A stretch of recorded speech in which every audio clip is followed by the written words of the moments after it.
Money talks. It makes art. It determines what food we eat, whether we are cured or die, and what shoes we wear. I like suggesting that we are slaves to the objects around us, that plenty should be enough, or that the buyer should beware, within the context of conventional selling space. I mean, making art is about objectifying your experience of the world, transforming the flow of moments into something visual or textual or musical, whatever. Art creates a kind of commentary. Listen, our culture is saturated with irony, whether we know it or not. All the gossip and craziness becomes a kind of sustained narrative, which in turn can become history. It's scary. I want to speak, show, see, and hear outrageously astute questions and comments. I want to be on the sides of pleasure and laughter, and to disrupt the dour certainties of pictures,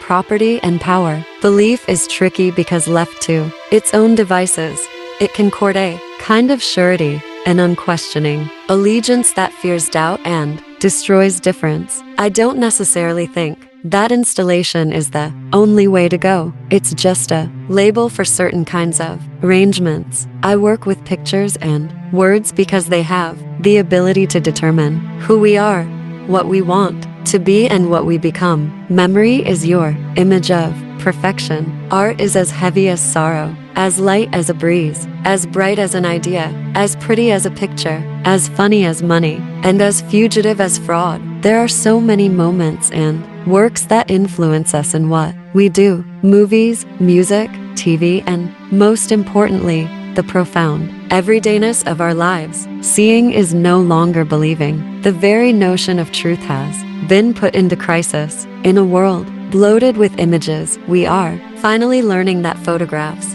do indeed lie. I think what I'm trying to do is create moments of recognition. Try to detonate some kind of feeling or understanding of lived experience.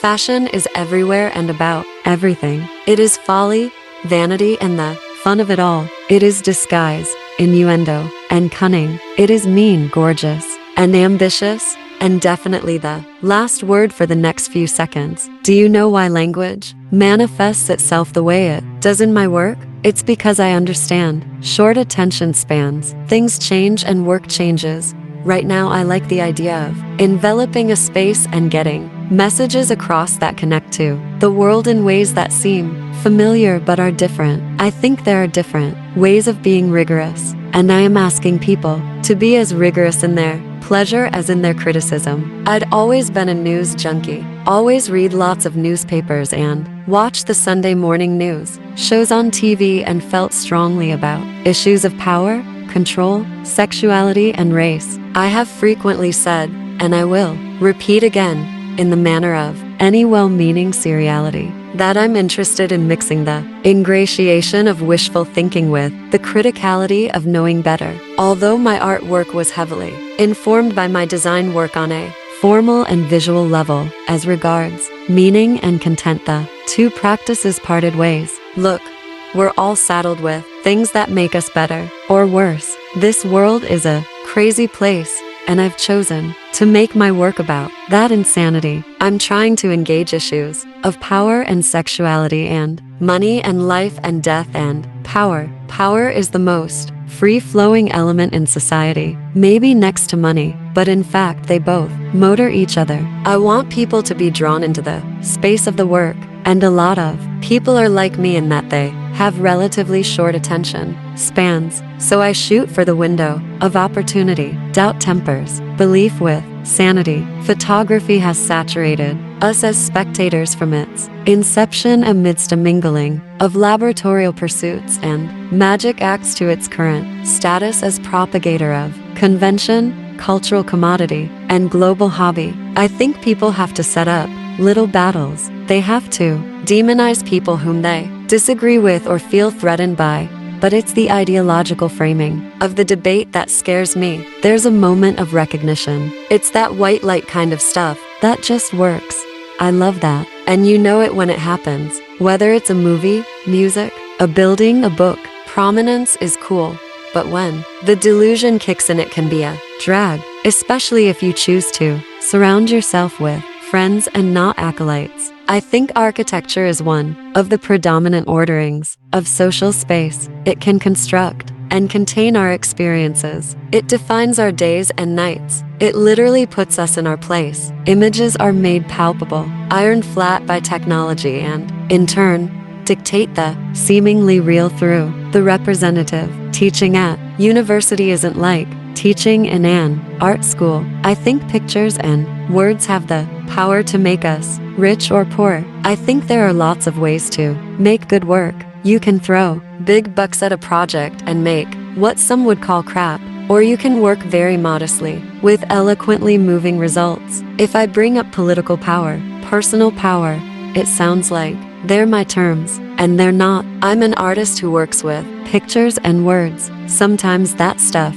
ends up in different kinds of sites and contexts which determine what it means and looks like. The reason why bookstores are going out of business in the States is that people just can't focus on longer narratives. Now even narrative film is in crisis in many ways, unless it's an adventure film. I think that every so-called history book and film biography should be prefaced by the statement that what follows is the author's rendition of events and circumstances. I worked with someone else's photos. I cropped them in whatever way I wanted and put words on top of them. I knew how to do it with my eyes closed. Why couldn't that be my art? The different aspects of my activity, whether it's writing criticism or doing visual work that incorporates writing or teaching or curating, is all of a single cloth, and I don't make any separation in terms of those practices. I've always thought that it's good to watch the news to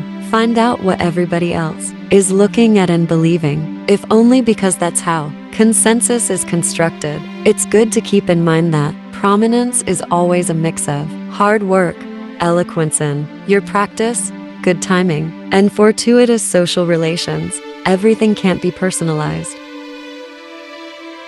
Barbarakruger, born January 26, 1945. Kruger was born into a working-class family in Newark, New Jersey. Her father worked as a chemical technician for Shell Oil and her mother was a legal secretary. Kruger is an American conceptual artist and collagist. Associated with the pictures generation, she is most known for her collage style that consists of black and white photographs, overlaid with declarative captions, stated in white on red future bold, oblique or Helvetica ultra-condensed text. The phrases in her works often include pronouns such as you, your, I, we, and they, addressing cultural constructions of power, identity, consumerism, and sexuality. Kruger's artistic mediums include photography, sculpture, graphic design, architecture, as well as video and audio installations. Kruger graduated from Wequahic High School. She attended Syracuse University, but left after 1 year due to the death of her father. After her year at Syracuse University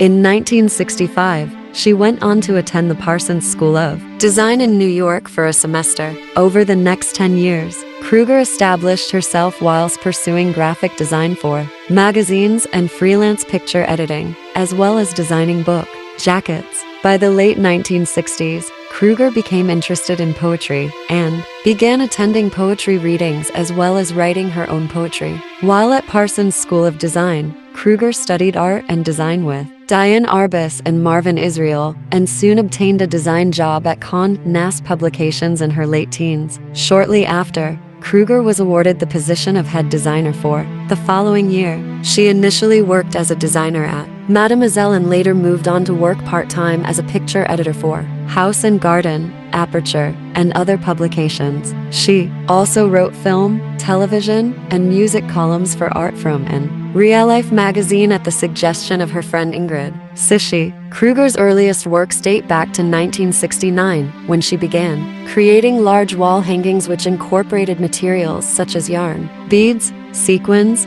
feathers, and ribbons. These pieces represented the feminist reclamation of craft during this period. She is an emerita distinguished professor of new genres at the UCLA School of the Arts and Architecture. In 2021, Kruger was included in Time magazine's annual list of the 100 most influential people